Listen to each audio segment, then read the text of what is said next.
Welcome to the Medical Mnemonist podcast, brought to you by Med School Coach. Each episode, take a journey into the top techniques for medical mnemonics, study skills, board exam tips, and accelerated learning in higher education. Now, here's your host, Chase DiMarco.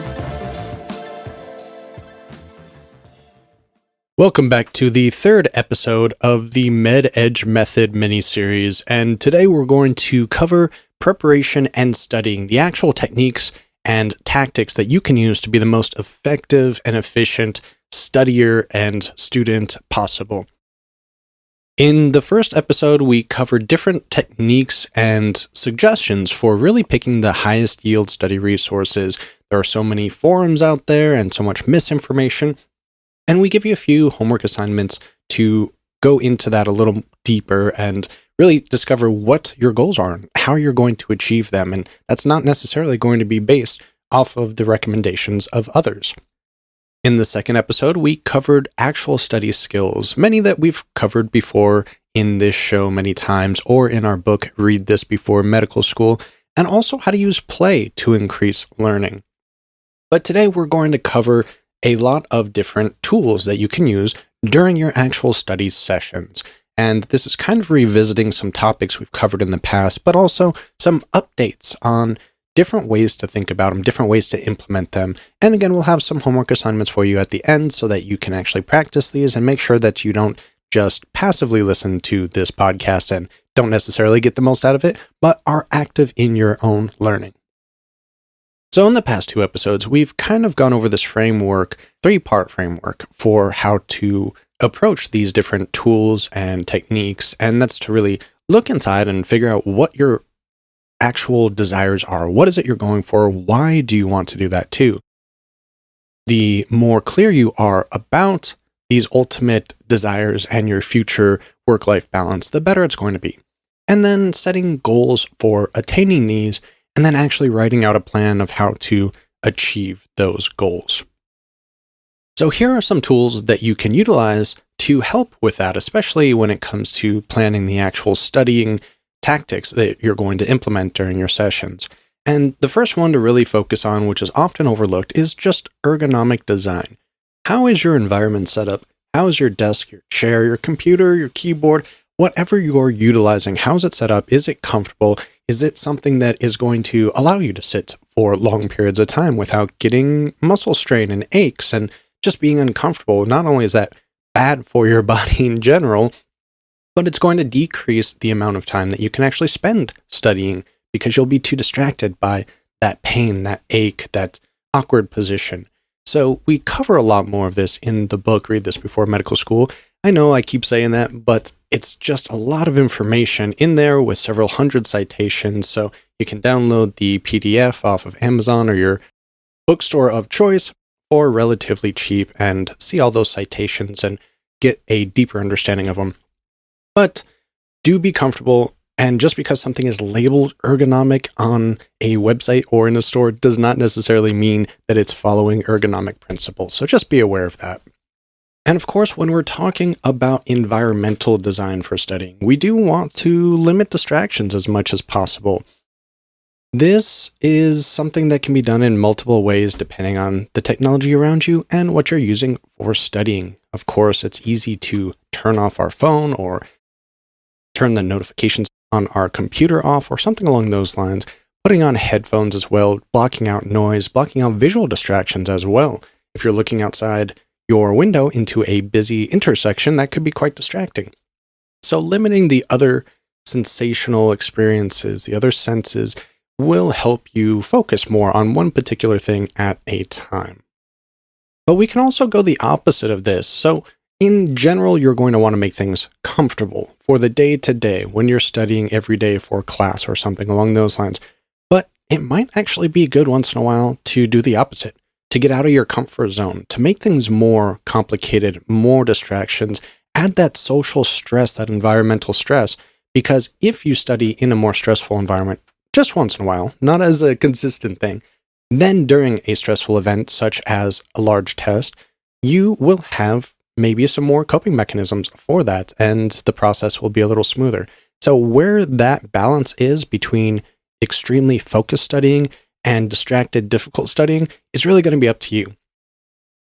And besides the environment, we do want to focus on our brains a little bit. And I don't mean the physical brain, but more the mind and where it's at. Is it distracted? Is it comfortable? Is it confident? Is it anxiety-ridden?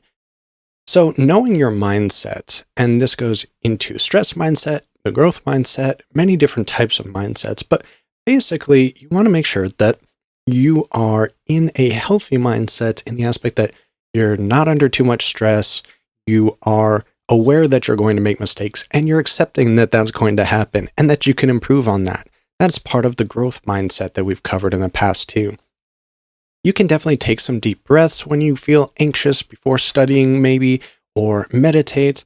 You can do a power pose. And this is from the book Presence from Dr. Amy Cuddy. Sitting down a particular way, sitting down slunched over with your arms in your lap is going to feel different and give you a different sort of energy, if you will, than sitting up straight with your chest out. And that confidence in the pose actually translates to other aspects of your physiology. It's that whole mind-body connection that we want to maybe tap into a little bit here. You can also condition some of your responses when you know stressful environments are coming up. And we covered this in maybe episode 5, I want to say, and 6 with Howard Berg, who is the world record champion for speed reading. And he would use this technique before certain events. And he said he trained it to Green Berets and other students that have gone through his courses. And just conditioning yourself, whether that be pushing on your finger or touching your knee, and doing that consistently before a certain event, you can develop that conditioned response. It's Pavlov's dogs, but you're doing it to yourself instead of him to a dog ringing a bell. The other part of your mind aspect that we want to focus on here is when are you paying attention and when are you losing focus? And how do you know that? Are you immediately aware of these changes in your focus and attention? And if you're not, how can you maybe change that a little bit? These can help you determine if you need to take a break or if you should schedule more breaks or if you should try to push through it. And we usually cover the aspect of scheduling more breaks because we're busy students and professionals, and we often don't schedule very many breaks in our day-to-day lives. So breaks are very good. But there can be the opposite side of that too, where we're just getting too lazy. We're not forcing ourselves to focus as long or as many times as we should. And that's kind of where the definition of willpower comes from. It's really doing something when you don't want to do it. And as you keep doing things in times that you don't want to do them, you start to build that willpower, build that resilience, if you will. It goes by a lot of different terms, but again, where you are on this balance versus needing more breaks to prevent stress and burnout, or developing more willpower so that you can push through to the next section, is going to be up to you. So be aware of where your mind is and how to change it when those occurrences happen. And also, don't worry so much about noticing your progress on a day-to-day basis. We often fail to self-assess very properly, and it can give us the false belief that we're not really making progress when we are. Small progresses, small achievements add up very quickly, so we might not notice on a day-to-day basis that we're learning this, that we're doing this better, whatever it is, if it's educational and informative or if it's a skill set.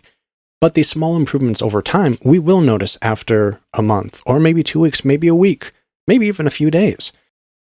So don't give up and do self-assess, but maybe not too frequently. And that's something I probably have to clarify and haven't in the past as well as I should. Okay, now on to a few more tools. So we've kind of covered the environment and the mental state a little bit of studying and how to do so more effectively, but we haven't really covered some actual objective tools that you can implement. So you might want to write these down in your journal as we go over them, or make a mental note to do so when you're able to. And the first one is usually one a lot of students are aware of, and that's the Pomodoro Technique.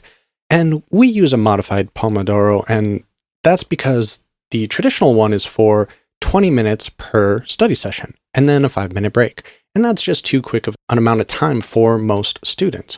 So there are infinite ways to do this. I've heard 55, 10, 55, 50, 20, 50. And this just means that you're studying for, let's say, 50 minutes. You take a 20-minute break, and then you go back and study for another 15 minutes.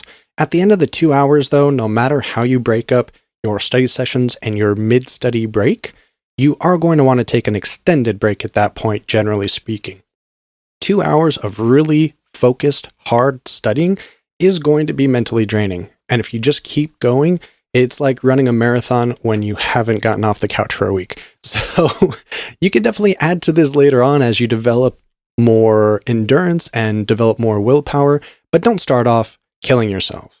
Or the end segments of your studying aren't going to be effective anyway, so you are probably wasting a lot of time, and you might as well have just taken a break, come back refreshed, and then be more effective when you're sitting down there. The Covey management grid is one I've brought up multiple times in the past because I really like the simplicity of this, and there are alternatives too. You can go back to the 7 Habits of Highly Effective Students episode we did a few months ago for more details on this.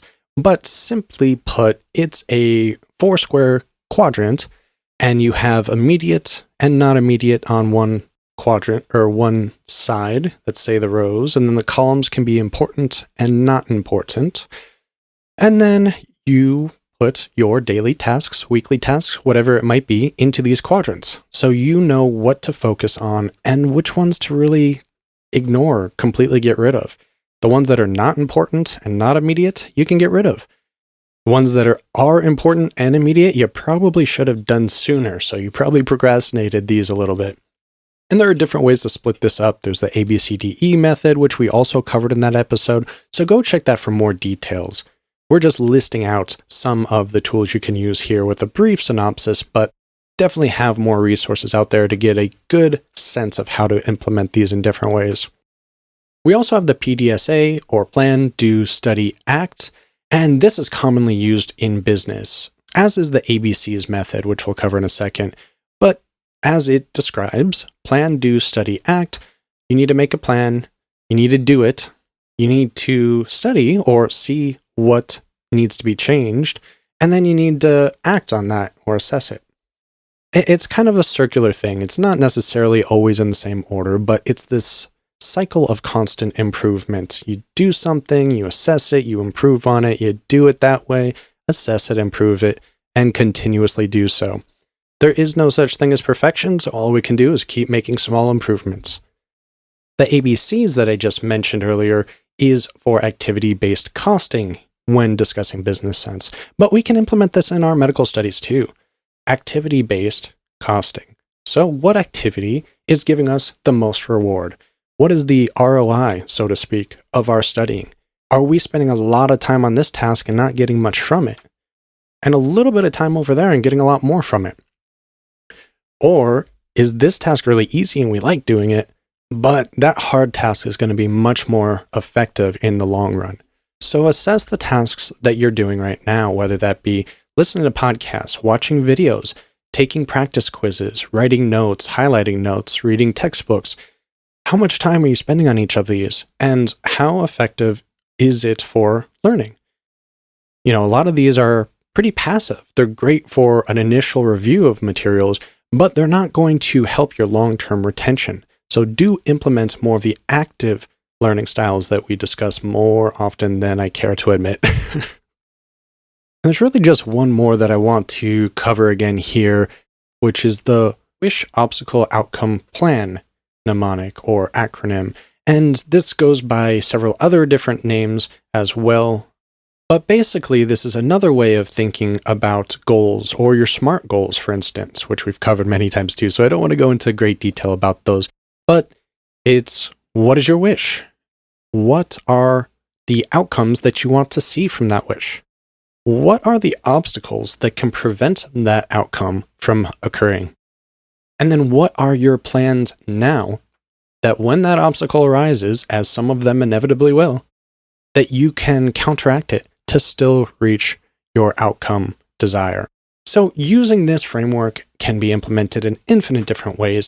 It's just a great little initialization that helps us remember to implement these things beforehand. Don't wait until an accident happens. Don't wait until obstacles arise.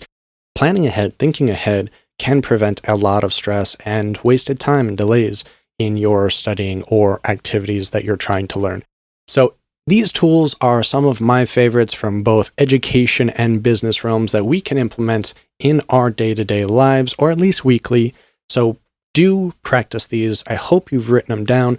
If not, when you get home, go to your journal, write these down. That's going to be your assignment for this episode. Journal the different tools, how they work, and try to implement one of them today, and try to implement another one tomorrow, a different one. And you can cycle through these one at a time or two a day, reassess after a week, and make adjustments. So we're kind of implementing the plan, do, study, act here by using these other tools in our daily and weekly activities. See which ones work for you, which ones need to be adjusted, and again, continue this ongoing process of slight improvement for long-term gains. So key takeaways: find the tools that you find to be very efficient and effective. It's an ongoing process, but if you practice them, if you monitor your practices too, so that you aren't just being subjective about the assessment of using these tools, it's going to go so much further to get you on the way to your objectives, to your goals. Focus on the environment, focus on your goals, on your mindset, and assess frequently, or at least weekly, for updates and changes. This is the only way that we can self-assess and make the improvements we need to reach our end goals. That's all I have for you today, and thank you again for listening to this. I hope you've been enjoying these mini-series. Please do reach out with any questions you have. Join us on Facebook. And if you haven't listened yet, go check out my other podcast, Rounds to Residency. We cover a lot of information there, interviewing physicians in every different specialty, so you know what you're getting into before you make a plan and then realize maybe you don't like that plan so much or that specialty. So that's all I got for you this week. I'll see you again next week.